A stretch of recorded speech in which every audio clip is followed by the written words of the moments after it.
हो गया, जो घर के बुजुर्ग हैं ना, वो अपने घर को, अपने बच्चों को, अपने पोता पोती को, अपने बेटा बहू को, अपने बेटी दामाद को, अपने परिवार को अच्छा रखना चाहिए। ये श्रेष्ठ है। तो शिवजी, शंकर भगवान केवल देव नहीं है। जितने भी देवता हैं, 33 कोटि देवताओं में शंकर जी की गिनती नहीं है। 33 कोटि देवताओं में शिव जी का नाम नहीं। शिव जी तो देवों के भी देव, महादेव है। वो देव नहीं, वो महादेव है।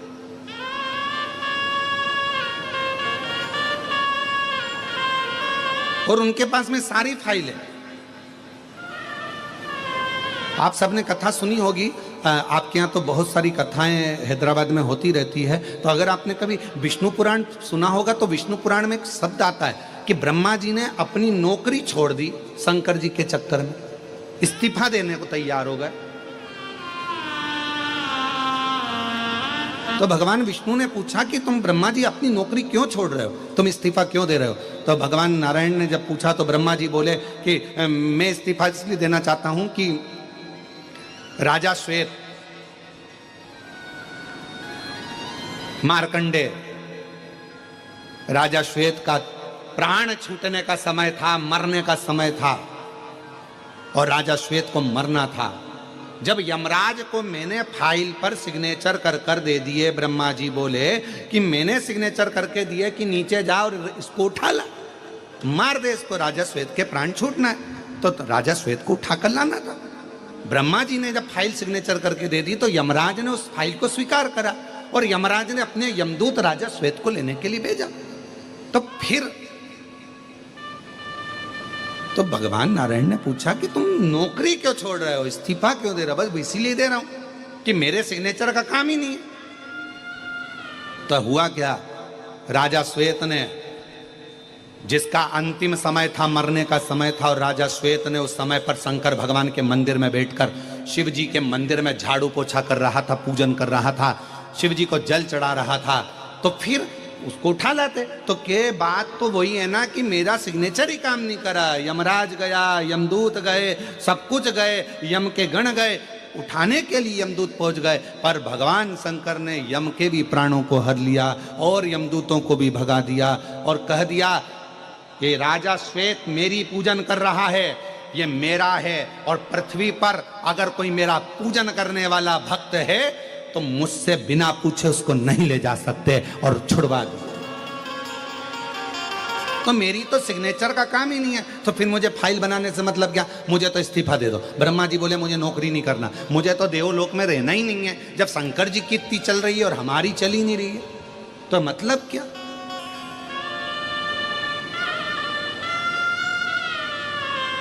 इसीलिए कहा जाता है सारे देवता हैं, सब देव हैं, और मेरा शिव, जम के बोलो, महादेव हैं। किसी के भी सिग्नेचर, तुम्हारी किस्मत में किसी ने कह दिया कि तुम्हारे भाग्य में दुख लिखा है, किसी ने कह दिया तुम्हारी किस्मत में तकलीफ लिखी है, किसी ने कह दिया तुम्हारी किस्मत में घाटा लिखा है, किसी ने कह दिया तुम्हारी भाग्य में ये लिखा है। दुनिया, देवता ने अगर तुम्हारा भाग्य लिखा है, ब्रह्मा जी ने भी अगर तुम्हारी लेखनी लिखी है, देवताओं ने अगर तुम्हारा भाग्य लिखा है, लिख दें दो। उस भाग्य को पलटने की जवाबदारी केवल एक के पास है, और वो देवाधिदेव महादेव के पास है। वो महादेव के पास। एक पत्र में एक बहन ने लिखा,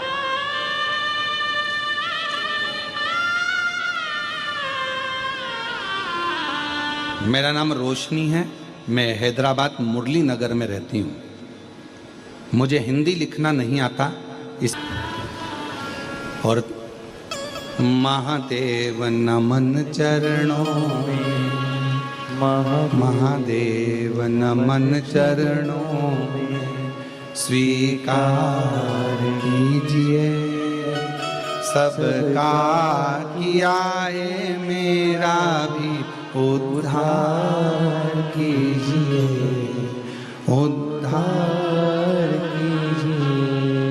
महादेव नमन चरणों में, स्वीकार कीजिए सबका किया है, मेरा भी उद्धार कीजिए, उद्धार कीजिए। है त्रिपुंडधारी, है त्रिशूलधारी, है त्रिपुंडधारी, है त्रिशूलधारी। चरणों में तेरे बाबा जी पावन है चारों धाम। चरणों में तेरे बाबा जी पावन है चारों धाम। तेरी देव करते वंदना, पूजे हैं सीताराम। तेरी देव करते वंदना, पूजे हैं सीताराम। हो जाए पूरी कामना, हो जाए पूरी कामना। उपकार कीजिए सबका किया है, मेरा भी उद्धार कीजिए, उद्धार। एक भरोसा, एक दृढ़ता शिव के करीब ले जाती, शंकर भगवान के नजदीक ले जाती।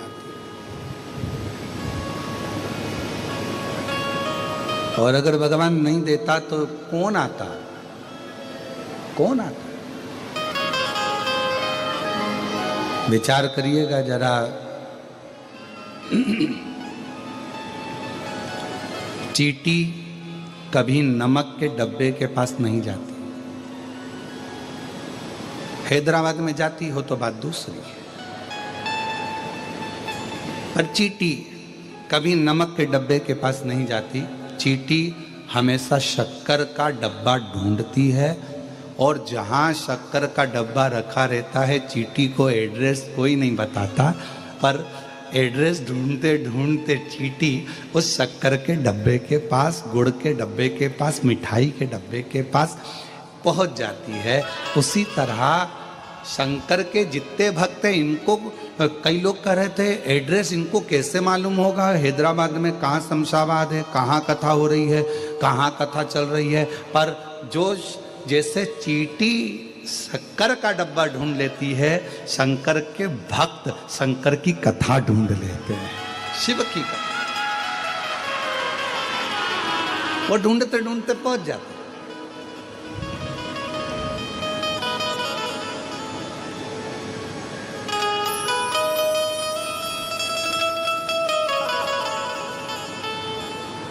और हैदराबाद में जितनी कथा हुई होगी ना, बड़े बड़े अच्छे वीआईपी हॉल में बैठने वालों के लिए वीआईपी ट्रीटमेंट, वीआईपी भोजन सब रखा जाता है। हैदराबाद के इतिहास की यह पहली कथा है जिसमें लोग रोडों पर अपना दरी बिछाकर केवल कथा को सुनने के लिए बैठे, कथा सुनने, कोई वीआईपी ट्रीटमेंट नहीं, कुछ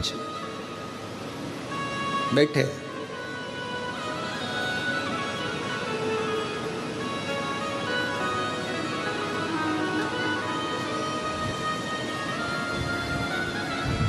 और हमारे ब्रज गोपाल भैया के लिए भी मैं कहूँगा, ऐसा भोजन भंडारा हम हर जगह कथा करने जाते हैं, वहाँ जजमान परिवार समिति भोजन भंडारा रखती है भक्तों के लिए, जो रात को रुकने वाले होते हैं ना, उनके लिए प्रसाद व्यवस्था रखती है। पर मैं ब्रज गोपाल भैया भूतड़ा परिवार को धन्यवाद देता हूँ। इस भूतड़ा परिवार की बेटियों को भी, दामादों को भी, इस घर की बहुओं को भी, इस घर के परिवार के सदस्यों को भी बहुत धन्यवाद देता हूँ कि ऐसा भंडारा जिसमें गुलाब जामुन बन रही है, रसमलाई बन रही है, और जिसमें अलग अलग व्यंजन बनकर ये आए हुए शिव भक्तों को जो रात भर इस पंडाल में रहते हैं, सोते हैं, कथा सुनते हैं, उनके लिए आपने व्यवस्था करी, उसके लिए धन्यवाद, धन्यवाद। साधुता है। और कितनी बड़ी बात, एक कोई भाई कोई कल या परसों के दिन कोई गाड़ी भरकर सामान लाया होगा और ब्रज गोपाल भैया को मालूम पड़ा, तो ब्रज गोपाल भैया ने उसके हाथ जोड़कर कहा कि ये सामान आप वापस ले जाओ।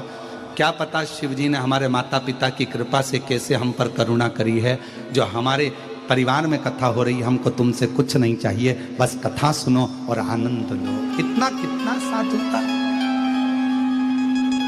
कितनी कृपा है।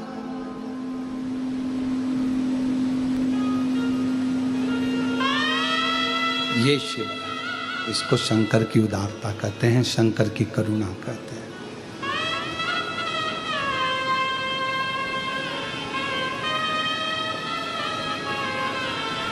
धन्य इस भूतड़ा परिवार की बेटियां हों, चाहे दामाद हों, चाहे इस घर की बहन बेटियां, बुआ हो, फूफा हो, मामा हो, काका हो, चाचा हो, सबको बहुत अंदर से आज गर्व होना चाहिए कि शंकर जी के आप कोई साधारण व्यक्ति नहीं, आप शिव की बेटियां हो, शिव के परिवार के सदस्य हो, शिव परिवार, शिव शिव। पार्वती जी ने पूछा कि आपका मन उदास दिख रहा है, आप बड़े उदास दिख रहे हो, क्या बात है, क्या हुआ?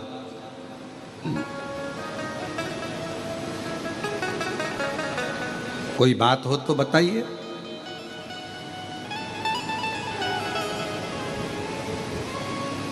शंकर भगवान बोले कि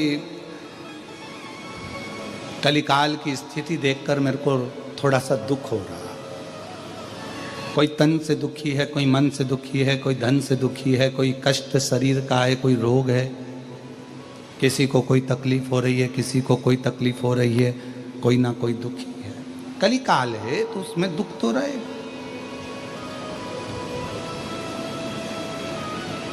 पार्वती जी ने कहा तो फिर क्या करना है? इनके दुखी होने से तुम दुखी हो जाओगे तो काम चल जाएगा क्या? नहीं चलेगा ना। तो पार्वती जी ने कहा कि आपको दुनिया के लोग करुणा का सागर कहते हैं। कर्पूर गौरम करुणावतारम संसार सदा वसन्तं हृदयारविन्दे भवं भवानी शैकं। आपको दुनिया के लोग करुणा का सागर कहते हैं, तो एक काम करो ना, दुनिया के दुख मिटाने के लिए कुछ ऐसा प्रस्तुत कर दो कि संसार के लोगों के पास में अगर आप नहीं पहुंच पाओ तो आपकी करुणा तो पहुंच जाए। शिव जी ने कहा पार्वती तुम बिल्कुल सत्य कहती हो, और आज दुनिया के दुख मिटाने के लिए आज शिव करुणा का एक स्वरूप प्रकट करता। शंकर भगवान ने अपने नेत्र बंद किए और भगवान शंकर ने नेत्र बंद कर कर अपनी नेत्र बिंदु को नीचे गिराया। 14 रात्रि तक जो शंकर भगवान मौन रहे थे, 14 रात्रि के नेत्र अश्रु को भूमि पर गिरा दिया। गिराते से ही वहाँ एक पौधे ने जन्म ले लिया। उस पौधे से एक मुखी से लेकर 14 मुखी तक रुद्राक्ष जन्म ले लिए। 14 एक मुखी से लेकर 14 मुखी तक रुद्राक्ष प्रकट हो गए। शिव जी ने कहा सुनो पार्वती, कलिक काल में संसार सागर में दुनिया के लोगों पर कितना भी दुख होगा, और अगर उसके नजदीक में, उसके गले में, उसके करीब में अगर एक रुद्राक्ष होगा तो उसका दुख मिटाने की जवाबदारी मेरी होगी। उसका दुख मैं मिटाऊंगा। इसलिए कुबेरेश्वर धाम से दुनिया का, भारत की भूमि पर 12 ज्योतिर्लिंग के मध्य में विराजमान है कुबेरेश्वर धाम। भारत की भूमि का एक ऐसा धाम है कुबेरेश्वर धाम, जहाँ से प्रसाद के रूप में कुछ मिले के ना मिले, पर प्रसाद के रूप में एक रुद्राक्ष जरूर मिलता है, और वो रुद्राक्ष आपकी जिंदगी को संवार देता है। एक रुद्राक्ष जिसको लोग तांबे के कलश में गलाते हैं, शिव जी को जल चढ़ाते हैं और उस जल को पीते हैं, चाहे बड़े से बड़ा कितना भी रोग है, कितनी भी तकलीफ है, कितना भी कष्ट है, दुनिया के लोगों को विश्वास है सीहोर के रुद्राक्ष पर भरोसा। और ऐसे कई लोग बैठे हैं जिन्होंने हम इतने ये पत्रों का तो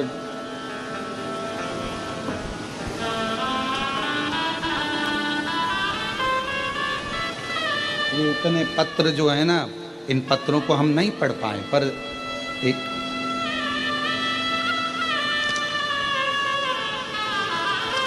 इन पत्रों में इतने पत्र हैं कि हम इन पत्रों को किसी ने अपने फोटो, किसी ने अपना कुछ लगा कर भेजा है। हमारे पास इतना समय नहीं कि हम पत्र भी इतने सारे पढ़ लें, या हमारे पास में इतना, क्योंकि कथा भी कहना है और इतना पत्र लोगों ने भेजा है कि उस जिनके कार्य हुए हैं और बाबा ने जिनको दिया है, इसमें कैंसर हो, थायराइड हो, बीपी हो, शुगर हो, ये पत्रों का भंडार। और पत्र बाहर पीछे भी रखे होंगे, देव जरा इतना पत्र लोग भेजा है। ये पत्रों में क्या है?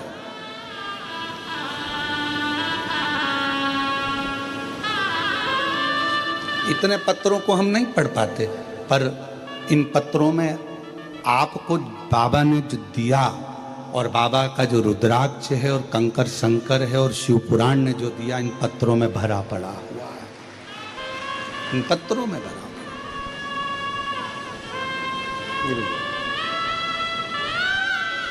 ले जाओ।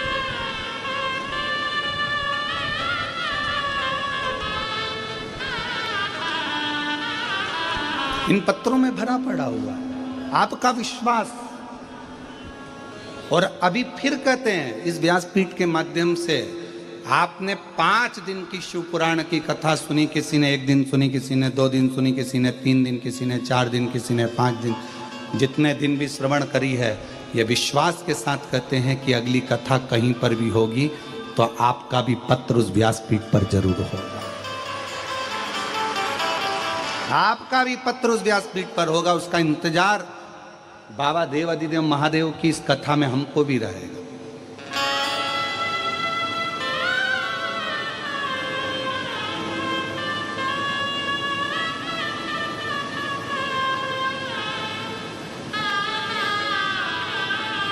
कल रात्रि को कर्नाटक से भी कोई भक्त आए हुए थे, शायद यहाँ पर होंगे, बैठे होंगे बिदर साइड से। उनका बड़ा मन था कि गुरुजी हमारे कर्नाटक में कथा नहीं हुई है, बाबा कृपा करे, ऐसा वर दीजिए कि वो कथा हमारे कर्नाटक में भी हो। कहीं बैठे थे? कहाँ? हाँ बैठे हुए दोनों पति पत्नी 5 दिन से कथा सुन रहे हैं और बाबा से केवल एक आश लेकर आए हैं कि हमारे कर्नाटक में भी कथा हो। ऐसा ही बाबा की करुणा वहाँ भी। शिव कथा का विश्वास की कथा है। दुनिया की दृष्टि में यह शिव महापुराण की कथा है, पर यदि हमसे कोई पूछे कि सियोर वाले महाराज तुम बताओ क्या ये शिव पुराण की कथा है, कई लोग कहते हैं ये शिव पुराण की कथा महाराज तो बाँचता ही नहीं है, महाराज को शिव पुराण बाँचना आती ही नहीं है। और बिल्कुल सत्य कहते हैं लोग कि सियोर वाले महाराज को शिव पुराण बाँचना आती ही नहीं है। और हम भी कह रहे हैं हमें नहीं आती शिव पुराण बाँचना, क्योंकि हम पुराण बाँचते ही नहीं हैं। हम तो शंकर भगवान की करुणा जो हुई है उसको बाँचने के लिए बैठते हैं, शिव की लीलाओं को बाँचते हैं। जो कह रहे हैं ना कि सियोर वाले महाराज को तो कथा बाँचना नहीं आती, शिव पुराण नहीं आती, कोई शिव पुराण उनको बाँचना आती है, तो तुम भी कमेंट्स में कह दिया करो बिल्कुल सही कह रहे हो, उनको तो आती ही नहीं है, उनके बस की नहीं है शिव पुराण बाँचना। अपने बाप का चरित्र बाँचना किसी औलाद के बस की बात नहीं होती कि वो अपने बाप का चरित्र बाँचे। बाप को पहचाना कौन है? बच्चे कह देते हैं पापा हम तुम अच्छे से जानते हैं, पर तुमने जाना क्या? जिसने भूखा रहकर प्यासा रहकर खुद ने कीपैड का मोबाइल चलाकर तुझे एप्पल का दिलाया है, तो उस बाप को क्या जाने? जिस माँ ने खुद अपने तन पर अच्छे आभूषण नहीं पहने और अपनी बहू के चढ़ावे में अच्छे आभूषण दिए हैं, तुम उस माँ को क्या जानो। तो कोई दुनिया के लोग कहें तो ये अतिशयोक्ति, कोई कह दे तुमसे कि सियोर वाला महाराज को तो शिव पुराण भी नहीं आती है, अच्छे से कुछ बाँचना भी नहीं आता, तो बिल्कुल सत्य, मैं अपने बाप के चरित्र को बिल्कुल नहीं बाँच सकता। वो तो मेरा बाप खुद, मेरा शिव, मेरा शंकर, मेरा उघड़दानी, मेरा शंभु, खुद व्यासपीठ पर बैठकर जो उसको बोलना होता है वो बोल देता है। मैं उसका क्या गुण गाऊं, वो सबके लिए। और इस व्यासपीठ से फिर कहूं, यहाँ कथा नहीं, ये कथा नहीं, जमीन पर चूने से एच लिखा होता है, हेलीपैड देखकर हेलीकॉप्टर उतर जाता है, स्टेशन देखकर ट्रेन रुक जाती है, बस स्टैंड देखकर बस रुक जाती है। उसी तरह जैसे हेलीपैड देखकर हेलीकॉप्टर उतरता है, शिव भगवान की कथा जहां होती है वहां स्वयं शंकर 7 दिन 5 दिन उतरता है। और वो आकर देखता है किसको क्या चाहिए, क्यों आए हैं, इतनी आस लेकर, विश्वास लेकर, आंखों से आंसू बह रहे हैं। कोई खड़े होकर कथा सुन रहा है, कोई जमीन पर सो रहा है, पानी पड़ा है, कीचड़ हो रहा है, जगह नहीं मिल रही, तो भी रात का विश्राम कर कर मेरे लिए इतना बेचैन होकर कथा का इंतजार कर रहा है। क्या चाहिए इसको? शिव देखता है, शिव देखता है, इसको क्या चाहिए। तब मेरा बाबा भोलेनाथ आपको पंडाल में पड़ा हुआ देखकर कहता है कि अब चिंता मत करना, तुम मेरे दरवाजे तक आ गए, अब मैं तेरा दुख मिटाने तेरे दरवाजे तक पहुंच